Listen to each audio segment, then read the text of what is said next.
Hi everybody. I wanted to do a quick video real quick. I haven't been able to give an update on the chicks. We've been so busy.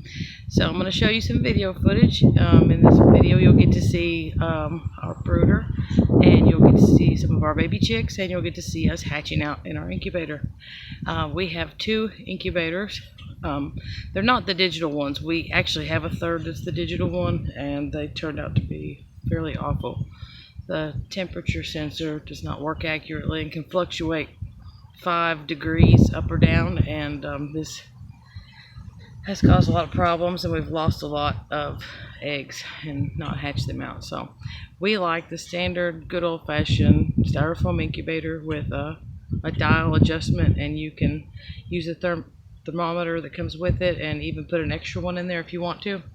Because we've actually found that the longer as the month goes and the eggs start to develop, they actually put off more heat.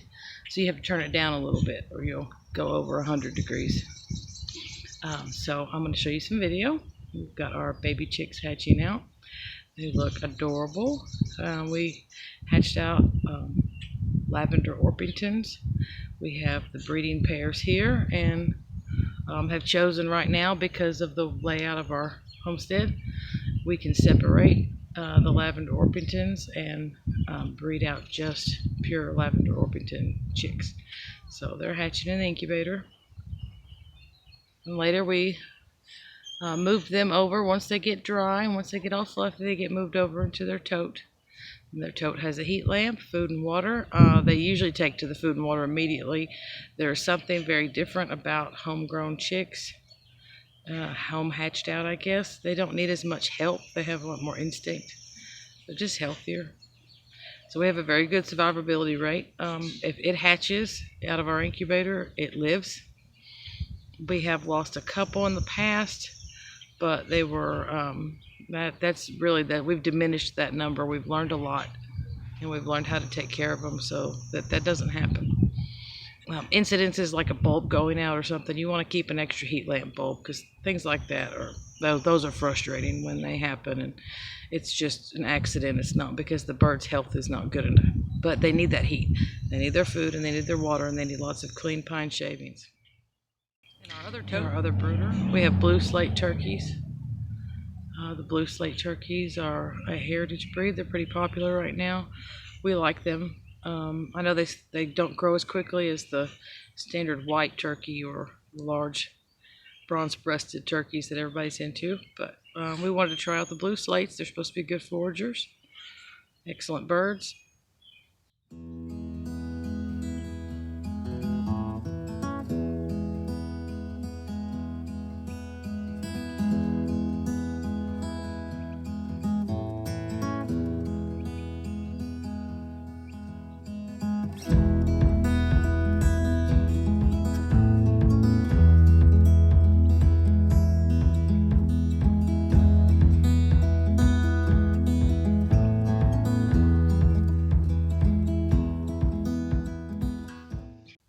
In our other tote, we have some bourbon red turkeys.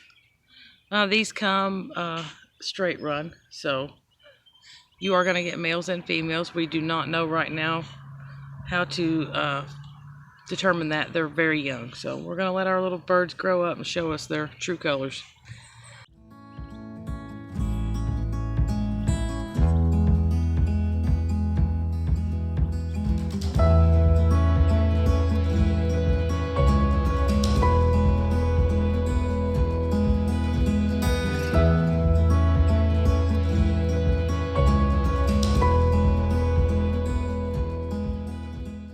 We've been doing a lot here on the homestead, and we breed out a multitude of birds outside in our tractors, already grown out and feathered.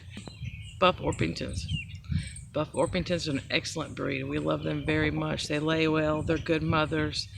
They are good dual-purpose birds. You can't eat them. We haven't had the heart to. They're such good egg layers. They're very sweet and have a good disposition, so even right away they're pretty friendly. They'll let you hold them. They'll let you work with them. There's never been an issue there. It's an excellent breed. We love the Buff Orpingtons. And in our other tractor outside, we have the Cinnamon Queens. Cinnamon Queens are, I believe they're a mixture of a few different types of red breeds with a Plymouth Barred Rock. Not like a Buckeye, but Cinnamon Queens are a type of Ranger, I guess you'd want to call them. They are also supposed to be good egg layers and dual purpose. This is our first time with Cinnamon Queens. We will see how they do, but so far they've grown fast. They've grown well. We're not growing them too fast. We're not trying to rush them. We don't force feed them. They do not have 24-hour a day open buffet of food. They get fed twice a day at this age. Plenty of water. They get water multiple times a day because they are thirsty birds. So we do like the Cinnamon Queens, and part of the bird grow out program we have here on Bluegrass Homestead is we get the birds to close 3 months, 4 months is when we like to finally put them up for sale. You know that the bird is past most of the chick stage issues that can arise. So none of our birds have wry neck or any diseases. They've lasted through their chick stage. They've got longevity. They're ready to start laying eggs. They're also young enough to, you can work with them, and they're not, not going to be afraid of you. So what we try to do here, though, is we grow our chicks, we hatch them out. We've got a breeding program. As soon as we can find a buff Brahma rooster, we'll be in big time business. No, I'm just kidding.